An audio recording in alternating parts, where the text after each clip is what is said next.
오늘 누가복음 말씀 17장 1절에서 19절 말씀입니다. 이웃과 하나님께 갚는 그런 태도를 제자들에게 예수님께서 가르치십니다. 어떻게 조심하고 어떻게 용서하고 또 어떻게 믿음을 갖고 하나님을 섬겨야 할지 예수님께서 가르치시는 것입니다. 1절에 보니까 형제를 실족하게 하는 죄가 얼마나 큰 죄인지를 가르칩니다. 제가 어렸을 때 저는 바닷가 근처에서 많이 살았어요. 그래서 바닷가에 모래를 파고 함정 파는 놀이를 많이 했어요. 모래를 무릎 정도 파고 얇은 나뭇가지를 위에다가 걸쳐놓고 비누리로 덮고 모래로 이렇게 뿌려서 이제 친구들이 지나가다가 빠뜨리게 만드는 거예요. 그렇게 그리고 또 길가에 이렇게 풀이 많이 나 있는데 풀을 엮어가지고 친구들도 걸려 넘어지게 하죠. 앞에 달려가서 그런 함정을 많이 파고 그랬던 것 같아요. 또 넘어지는 거 보고 빠는 거 보고 또 좋아서 웃고 그러다가 싸우고 그때는 참 개구장이었던 것 같아요. 오늘 실족한다는 말을 해요. 근데 이 어원에 보면은 이 말에서 스캔들이라는 말이 나왔어요. 사람을 죄에 빠뜨리고 유혹에 빠뜨리고 하는 것을 말하죠. 원래 더 언어적인 뜻은 짐승을 잡는 덫을 놓는 것을 말해요. 이렇게 나보다 더 믿음 약한 사람을 실족하게 하고 죄짓게 하는 것이 얼마나 큰 죄인지 예수님께서 제자들에게 가르치시는 거예요. 죄짓게 하는 사람에게는 화가 있다. 차라리 연자맷돌을 메고 바다에 던지우는 것이 낫다라고 그렇게 말합니다. 우리 연자맷돌 하면 집에서 돌리는 맷돌 생각하는데 이 나라의 연자맷돌은 그 삼손이 눈이 빠고 돌렸던 그런 맷돌 있잖아요. 큰 2m의 직경에 한 50cm 정도 두께의 그 나귀들이 소가 굴리는 그런 연자맷돌을 말해요. 가장 흉악한 죄를, 극악한 죄를 지은 죄수들을 처벌할 때 그 연자맷돌에 메어가지고 그렇게 바다에 던지우는 그런 형벌을 줬다고 합니다. 가장 두려운 그런 형벌이었습니다. 그런데 예수님께서 말씀하시는 거예요. 왜 믿는 자들을 실족시키는 죄를 이렇게 큰 죄로 보셨을까? 그것은 주님이 하신 일들, 한 영혼 한 영혼 위해서 희생한 일들, 그것들을 다, 그 일들을 다 헛되게 만드는 거예요. 주님이 십자가에서 피를 흘리시고 성령을 부어주시고 은혜를 주셔서 구원하시는 모든 사람들을 한 번에 넘어뜨리고 또 그 사역이 거짓되게 그렇게 하는 거예요. 우리 믿는 사람들의 그 말이나 행동이나 또 언행이 얼마나 영향력이 있고 또 중요한지 말씀해 주고 계시는 것입니다. 사람들이 내 모습을 보고 실망하지 않도록, 실족하지 않도록 그렇게 조심하라라고 말씀하는 것입니다. 3절에 보면은 너희는 조심하라라고 말합니다. 스스로 돌아보라는 거예요. 내 태도를 돌아보고 점검하라는 거예요. 그리고 말해요. 혹시 진실하게 회개하는 사람이 있거든 7번이라도, 하루에 7번이라도 용서하라라고 그렇게 말씀해 줍니다. 마태복음 18장에 보면 같은 내용이 있는데 여기는 70번씩 9번이라도 용서하라라고 그렇게 말해요. 490번이죠. 한 번 잘못해도 용서하는데 얼마나 마음이 아프고 속이 상하는데 7번씩 또 70번씩 용서한다는 것은 쉬운 일이 아닌 것 같아요. 근데 정말 참으로 진실로 회개하고 돌아올 때는 용서해 주라라고 예수님께서 그렇게 말씀해 주십니다.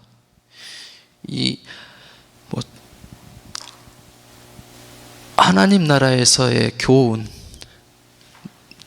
질서, 윤리 이런 것들은 이 땅에서 비교할 수 없는 거죠. 또 세상 사람은 쉽게 따라갈 수 없는 일들입니다.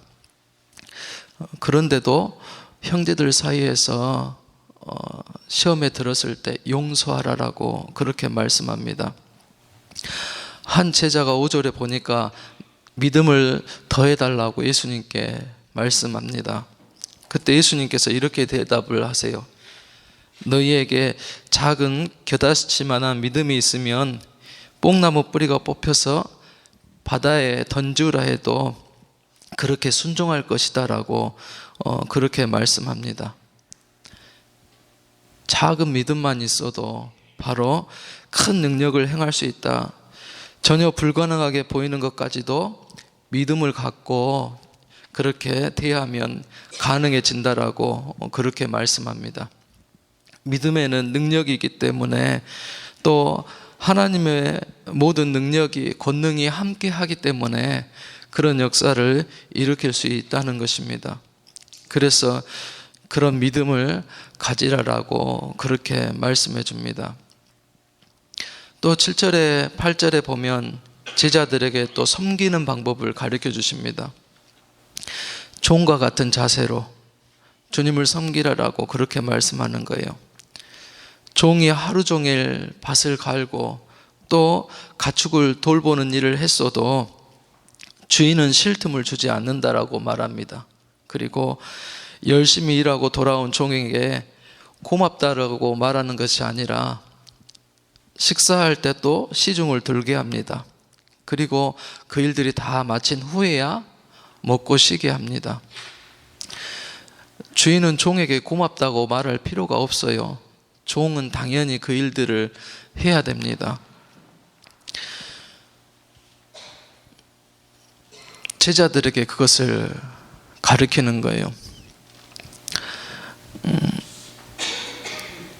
어제 집에 들어갔어요. 들어가서 저희가 피곤해가지고 일찍 잤어요. 잤는데 집사람 입이 요만큼 나왔어요. 한 주간 애들이 아팠어요. 이 장염이 걸리고 감기가 와가지고 계속 한 2, 3일을 토하고 이 열을 치닫고 막 이러니까는 이제 저도 힘들어가지고 입술이 다 나왔는데 또 이쪽이 또 지었어요. 지금 이제 좀 가라앉았어요. 교회 와서 교회 일대로 하고 집에 가서는 애들 때문에 병원에 데려가야 되고 또 집에서 또 아픈 애들 데리고 있자니 쉬지 못하는 거예요. 이제 저희 집사람도 감기가 걸려가지고 힘들어 했어요. 저도 피곤해가지고 이제 들어갔더니 버티기가 힘들더라고요. 그래서 잤는데 집사람이 그러는 거예요. 당신 요즘 많이 용감해졌다. 그러는 거예요. 그래도 못 들은 척하고 피곤해서 잤어요. 그리고 이제 말씀 보려고 9시쯤 돼서 이제 일어났더니 벌써 애들 다 씻기고 자고 있더라고요. 그래서 저도 이제 청소하고 쓰레기통 배우고 설거지하고 이제 그려놨어요.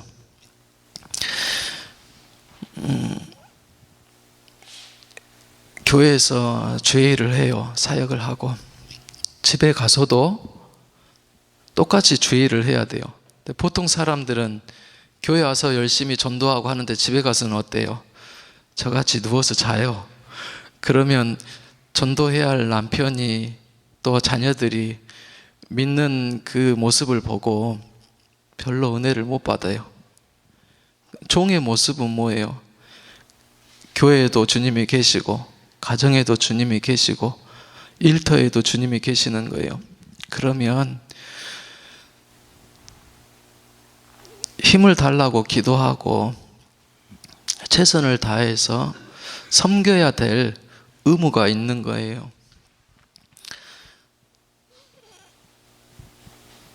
교회에서도 직분을 맡아서 열심히 충성하고, 집에 돌아가서도 가족들을 섬기고, 직장에 가서도 또 주님의 사랑을 전하고 나타내야 하는 것이 충성된 종의 모습이라는 거예요. 그 모습이 틀리니까 어때요? 사람들이 신뢰를 안 하는 거예요. 그 모습이 교회 와서는 천사인데 집에 가서는 바뀌어 있고, 일터에 가서는 또 다른 모습이고, 그러면 은혜가 안 된다는 거예요. 10절에 보니까 충성된 종의 태도를 말해요.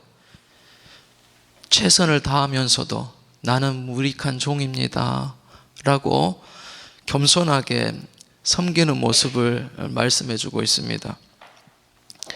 이 종의 자세를 잃어버리면 어때요? 금방 게을러져요. 나태해집니다. 그리고 입에서는 어때요? 불평이 나와요. 원망이 나와요. 우리들의 모습도 다시 한번 돌아보면 좋겠어요. 정말 나는 주님께 얼마나 순종하는가, 또 내 모습은 정말 겸손한 종으로 그렇게 섬기며 살아가고 있는지, 그리고 주님께 정말 섬길 수 있는 힘과 지혜를 달라고 기도하는 우리가 되었으면 좋겠습니다. 13절 이하에 보면 10명의 문둥병 환자들이 나옵니다. 이 문둥병 환자들은 사람들하고 어울릴 수가 없어요. 그래서 예수님이 지나간다는 소리를 듣고 저 멀리서 10명이 이렇게 큰 소리로 외치는 거예요. 예수님, 우리에게 자비를 베풀어 주세요 하고 절박한 심정으로 소리를 높여서 간구합니다. 그럴 때 주님은 뭐라 합니까? 치료받았다 이런 말도 안 하고, 죄 사함을 받았노라 이런 말씀도 안 주시고, 그냥 가서 제사장에게 네 몸을 보이라고 그렇게 말씀합니다. 다 나아 있는 그런 상태가 아닙니다. 그런데 예수님 말씀에 순종하여서 10명이 제사장을 찾아갑니다. 찾아가는 도중에 보니까 다 병이 나았어요. 그리고 한 명이 예수님 앞에 돌아오지요. 예수님께서 17절에 보니까 9은 어디 있느냐라고 그렇게 질문합니다. 어려움에 처할 때는, 괴로운 일에 처할 때는 주님 앞에 필사적으로 엎드려서 메어 달려서 기도합니다. 그런데 응답받고 그때가 지나가면 어쩝니까? 하나님 은혜 잊어버린 사람들이 많아요. 대부분이 그렇다는 거예요. 근데 그중 한 사람만 주님 앞에 나와서 살해하고 감사하는 모습을 봅니다. 그리고 주님은 그 모습을 기뻐하시고 19절에 보니까 일어나라, 내 믿음이 너를 구원하였다라고 그렇게 말씀을 주세요. 몸만 건강해지는 것이 아니라 영원한 생명도 그렇게 주셨다는 거예요. 그 영이 구원받았다라는 그런 말씀이죠. 주님이 주신 은혜, 또 내 어떤 삶들 속에 늘 하나님 앞에 영광이 돌려지고 감사하는 그런 삶을 살아가는 우리가 되었으면 합니다. 정말 나는 무엇 때문에 예수님을 찾습니까? 내 자녀들 때문일 수도 있고, 내가 아파하는 병일 수도 있고, 또 여러 가지 문제들로 주님 앞에 나올 수 있습니다. 그런 정말 중요한 것은 그 모든 일로 하나님 앞에 영광이 돌려지기를 기도하고, 또 하나님 앞에 나와서 기도할 수 있음을 감사하는 그런 마음이 주님께 먼저 드려져야 되겠습니다. 그럴 때 주님은 기뻐하시고 더 많은 은혜들로 기도하는 자녀들에게 채워주신다는 하나님의 말씀입니다. 시험에 들지 않게 기도하고, 또 형제를 정말 용서할 수 없지만 주님의 사람으로 용서할 수 있게 달라고 기도하고, 또 나에게 실족하지 않도록 또 그렇게 용서할 수 있는 그런 믿음을 주님께 달라고 기도하고, 주신 은혜들을 하나님 앞에 늘 감사할 줄 아는 우리 믿음의 모습들이 되어야 되겠습니다. 또 종의 모습으로 어떠한 환경에 처하든지 불평하거나 내가 한 것에 대해서 자랑하거나 또 내세우는 것이 아니라, 저는 무익한 종입니다, 당연히 할 것을 하나님 앞에 했습니다라고 겸손하게 그렇게 고백할 수 있는 우리 믿음이 되었으면 좋겠습니다. 그래서 하나님이 정말 보시고 기뻐하시고 더 많은 일들을 맡기시고 더 많이 축복과 사랑을 받는 오늘 하루가 될 수 있기를 주님의 이름으로 축복합니다. 기도하시겠습니다.